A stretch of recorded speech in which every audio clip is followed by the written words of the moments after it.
What's going on, everybody? Ochoa here from SB Nation's bloggingtheboys.com. Hope all is well wherever you are. We hope you're happy, safe, healthy, and we know that you are excited because the Dallas Cowboys are taking on the Seattle Seahawks this week. It is the second road game of the season for the Cowboys and unquestionably the best team that they will be playing so far on the Young 2020 campaign. That's, of course, met with no disrespect to the Los Angeles Rams, the Atlanta Falcons. I think, speaking for myself at least, I think we all maybe underrated the Rams. I know that obviously the Sean McVay effect had kind of worn off, but the Rams have looked strong. Obviously, they've beaten two teams that haven't lived up to expectations, and the Cowboys and Eagles, but the Rams look like a team that is going to contend. That whole division looks really solid. And while the Atlanta Falcons choked away a 20-0 lead, they did, of course, bring with them a very impressive offense to AT&T Stadium. They did score 39 points. Obviously not enough, but that is a team that has lost only to the Cowboys and to the team the Cowboys are playing this week in the Seahawks. This is the last game on the road before 3 in a row for the Cowboys that will be at home at the aforementioned AT&T Stadium,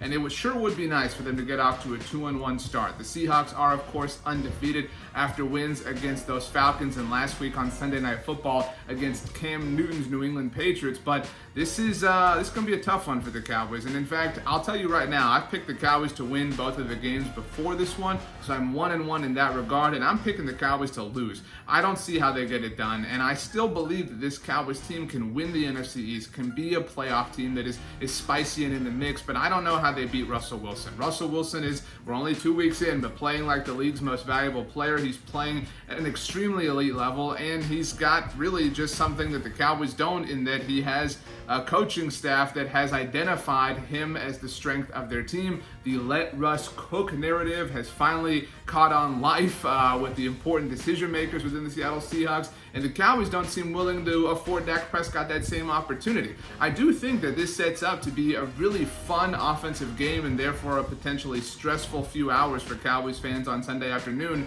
but if the Cowboys have identified Dak Prescott as the engine that is driving their offense, because he is, we could see a situation where it is back and forth, blow for blow, Dak, Russ, touchdown, bomb, cook. It could be like an awesome pick your favorite cooking show. I don't know, whatever it might be, but it could be that.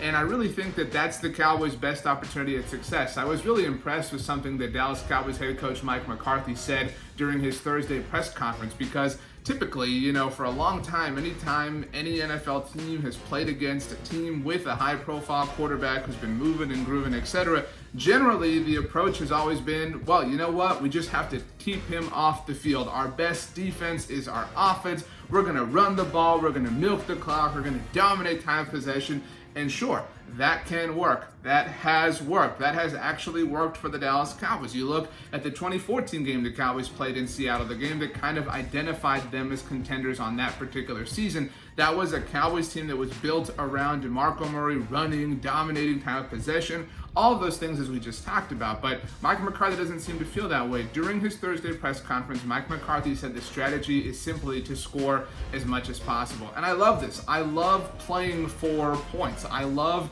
understanding that you have an elite offense that can go blow for blow like we just talked about, so you might as well do that. That's your best chance. I mean, if you're going to get into a shootout, why would you limit the ability of your offense to score? It's going to be something where you are going to have to outlast him. It's a 3-point shootout in some respects. Obviously, a lot of things can change, and I think the Seahawks' run defense so far 2 weeks in certainly has proven that it can be run on. Cam Newton certainly proved that himself last week, but this should be, if the Cowboys lean into their strengths and lean into the type of game that it is setting up to be in terms of their advantage, it should be a Dak versus Russ type of game. There's so many narratives going into this. The Cowboys and Seahawks have so many things that have tied them together mystically over the course of the last decade or so. This is something I talked about with ESPN's Mina Kimes. She was a guest recently on the Blogging the Boys podcast network. Go subscribe on Apple devices, Spotify. We're available on all major podcast platforms. You can hear Mina's thoughts on the upcoming Cowboys-Seahawks game. But Jamal Adams is obviously in Seattle. He is not a member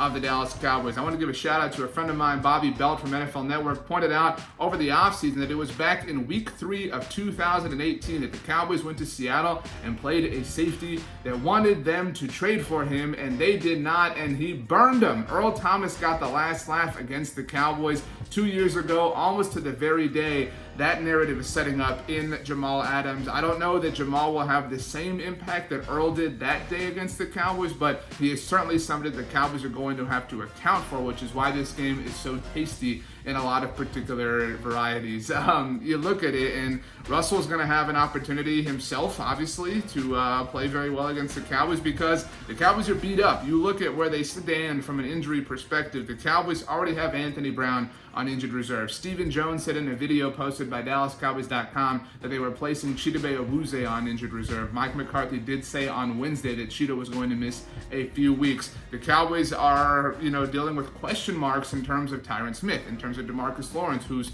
wife went into labor earlier this week. We want to send our congratulations and our well wishes to the Lawrence family. So the Cowboys are, like a lot of teams in the NFL, dealing with a lot of injuries, and that's making this game all the more difficult as well. Seattle is far from healthy. That's just kind of life in the National Football League in 2020. This is, quite frankly, going to be one of the toughest games that the Cowboys have played in a long time, and I think because the expectation is different. And I don't mean that to say that if the Cowboys lose, it's time to sound the alarms, it's time to panic. None of that is true. It is the third game of the Mike McCarthy era, so even if the Cowboys get their teeth kicked in, it is still not time to smash the glass and press that button. However, this game has the potential to shift a really powerful narrative that can go a long way. You think about the next few weeks coming up for the Dallas Cowboys. Obviously, they host the Cleveland Browns next week. They're going to play Washington soon. They're going to be playing Philadelphia soon. They're going to be playing New York soon. We know that their division is not that great. If the Cowboys can slay the mighty dragon that are the Seattle Seahawks and take down Russell Wilson, if Dak can outperform Wilson, if Dak can outshoot Wilson, that would really kind of hype up the Cowboys train back on a national level that it was before the season began. But more than hype it up, it would legitimize it, right? We've talked so much about these things that Mike McCarthy does and says, like the fact that he wants to go toe-to-toe with Russell Wilson in terms of putting points up on the board. All of those things are fine to talk about, and they're fun to listen to, and they're great in tweets and whatever, but until those actions are actually lived and carried out, they are just words, and a lot of Cowboys fans are tired of hearing those words. This is a game where you can finally show that your actions match your words, and it will be very interesting to see. The great Bob Stern from The Ticket and The Athletic likes to call certain performances from quarterbacks thermostat games. Are you somebody who just reads the temperature, or are you somebody that sets the temperature? And this is an opportunity for the Dallas Cowboys to set the temperature in terms of not only who they're going to be in 2020, but the overall philosophy and disposition of their brand new head coach, which is something that a lot of people still have a lot of questions about. And I say still like it's been 10 years like it was for Jason Garrett. It's really only been 2 weeks in the middle of a global pandemic with no preseason and a lot of injuries on top of that. So there are a lot of qualifiers that are necessary to adjust and evaluate exactly what we're dealing with here when it comes to these Dallas Cowboys. But that doesn't change the fact that they're the Dallas Cowboys, so people are going to be expecting and demanding regardless of the situation, because that's the America's team way. But I will tell you right now, like I told you earlier, I am picking the Seattle Seahawks to win this game. It's the first time this season that I am picking against the Cowboys. I hope that I am wrong.